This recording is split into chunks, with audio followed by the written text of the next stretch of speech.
Visita ieri del ministro delle infrastrutture Toninelli in Sicilia, prima tappa a Palermo per l'inaugurazione dei lavori aeroportuali, poi a Caltanissetta, incontro con le imprese subappaltatrici del comitato CMC e le associazioni di categoria interessate al nuovo codice degli appalti e dalle novità dello sblocca cantieri. Il ministro ha dato assicurazione alle imprese creditrici di poter liquidare entro il prossimo mese di ottobre 12 milioni di euro e altri 33 milioni entro il prossimo 2020. Presente all'iniziativa anche il parlamentare agrigentino Michele Sodano, che si è ritenuto soddisfatto dell'incontro avuto. Perché è troppo tempo che la Sicilia ha centinaia di milioni di euro fermi, non utilizzati per colpa dell'inerzia di alcuni governatori. Abbiamo quindi voluto assumerci una responsabilità, quella di nominare un commissario per le strade locali e provinciali, prendendoci una responsabilità, ripeto, che potevamo tranquillamente evitare di prenderci, ma l'abbiamo fatto perché ci teniamo profondamente a che la viabilità in Sicilia diventi migliore, più sicura. Questo commissario, credetemi, servirà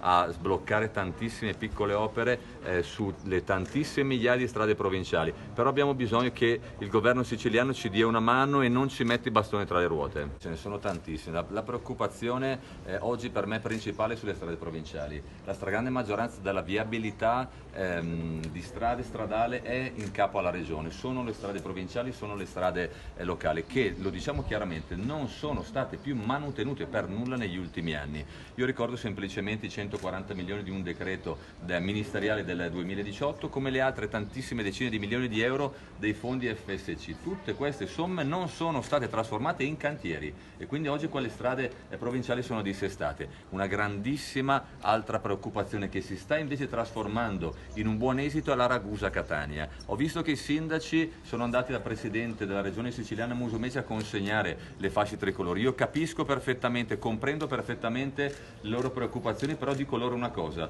volevate applaudire l'inizio di un cantiere per poi venire tra qualche anno al mio ministero a protestare perché i pedaggi erano troppo elevati e nessuno utilizzava quell'infrastruttura, perché sarebbe accaduto questo. Con questo modello di concessione significava pagare quella tratta Ragusa-Catania fino a 15 euro e mi dite voi chi l'avrebbe utilizzata quell'autostrada. Con il modello che invece stiamo creando e notizie degli ultimi minuti positive, sembra che siamo vicini ad un accordo. Io però ho convocato un'ultima riunione da me domani con il concessionario, con ANAS, con tutte le parti interessate, in cui dirò una cosa chiara: dopodomani c'è un CIPE presso la Presidenza del Consiglio che programma le opere infrastrutturali in Italia e io metterò quello all'ordine del giorno. L'obiettivo, lo ripeto, lo raggiungeremo, sono convinto che lo faremo, è fare un'autostrada attraverso soldi pubblici che faccia pagare 1 o 2 euro, non 15, l'utilizzo di tutta quella tratta autostradale. Significa che prendiamo solo i costi di manutenzione. Dire a me che sono il ministro che blocca il cantiere è come dire a Salvini che è il ministro che non blocca le ONG. Anche oggi siamo a Caltanissetta con il ministro Toninelli che ritorna per la 10ª volta in Sicilia, perché c'è un percorso costante e forte per completare le nostre opere strategiche in Agrigento Caltanissetta e in Agrigento Palermo. In questo momento Toninelli sta ascoltando tutte le imprese costruttrici, ci sono dei tavoli tecnici al MIT perché dobbiamo veramente fare in modo che la Sicilia abbia tutto un impianto di infrastrutture che necessitiamo da anni e finalmente c'è un ministro che se ne sta occupando in prima persona.